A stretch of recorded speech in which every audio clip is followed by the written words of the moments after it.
Hey guys, how you going? Hope you're all doing very well. This afternoon I'm going to be doing another movie review. This movie is an action film from Russia, Russian language English subs, released in the year 2020, directed by Denis Korichkov, and this film is called Russian Raid. So Russian Raid is about a man named Nikita. Nikita used to be part of the Spetsnaz, which is the Russian Special Forces, but there was an incident that occurred that forced him to leave. Now he makes a living by being a mercenary. So in this particular instance, this shady businessman wants to use the talents of Nikita. He has handpicked a team that is about to accompany him into a factory. Now this factory is owned by this businessman who this guy wants to overrun, and so Nikita is to go in there with this group of men, beat up all of the security and basically force this man to sign over the deeds. But when Nikita gets into the factory, he realises he's up against a bigger enemy than he could ever have imagined, and his life is in grave danger. So what started off as a simple enough job has become very complex, and the fight for survival is about to begin. So what happens at that point on? Something you're going to have to find out for yourself, because that's as far as I am going with my synopsis.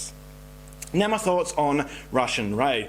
This is a very little known film. I saw it on IMDb, no one has reviewed it on IMDb, no one's even reviewed it on YouTube, and so I can't find anything about this film. When I saw it on the shelf I thought, alright, well this looks interesting, it's a Russian film. Lately I've been really into the Russian sort of side of cinema. I think that when they do it well, it is definitely very unique, and so I saw Russian Raid and I thought, what is this movie all about? I saw the trailer, and then this is where doubt started to creep in my mind. I thought, okay, the name Russian Raid, it's a movie about, yes, some people going into a factory and having to fight off, problems that arise. And this is very reminiscent of Gareth Evans' masterpieces, The Raid.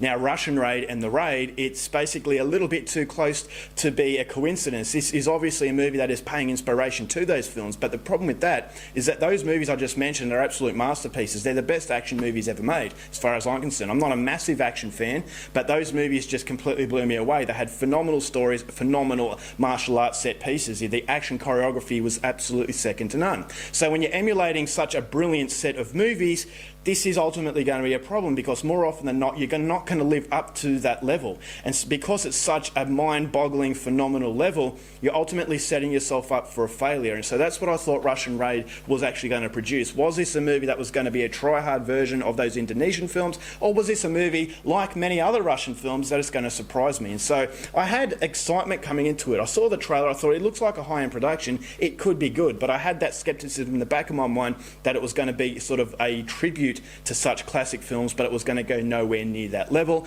And after watching the film, I will say it doesn't come anywhere near The Raid. It is a movie that it's clearly inspired by The Raid, and it does possess problems that prevents it from being anywhere near that film, but it was a very odd film in that there were moments I really liked, there were moments I really disliked, but ultimately I come away from the movie enjoying it, and I thought it did its job at actually keeping you entertained from start to finish. This is a film that does specialise in martial arts. Now I have a problem with the martial arts that I'll go into a little bit later, but the main character was capable. It actually looked okay in some instances, and I thought, alright, well this is a guy not to be messed with. We all hear about the Spetsnaz, and these are special forces that you do not want to run into, and basically they are very, very skilled, and they're actually quite scary, is that how skilled they are. Some of the stuff they do when you see videos on YouTube is absolutely unbelievable, and I actually got the impression this guy was part of the Spetsnaz. Now, it does say on the cover of this film starring who this guy is, but I've never heard of him, so maybe he is famous in Russia, but he is very capable at handling himself in the position of an action figure,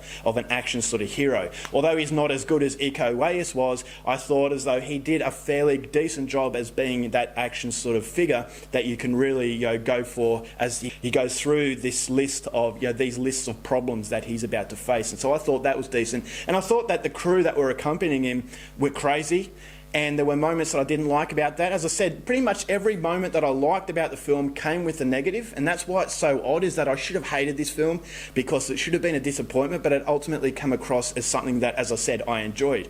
And so the enjoyment in this film really kicks into gear in the second half of the movie. As I thought, okay, the martial arts set pieces were okay, but this movie really thrives in the action set pieces involving the shootouts, the guns. I thought it was a whole lot better. I thought as though the editing process process and the way that the choreography was done was so much better.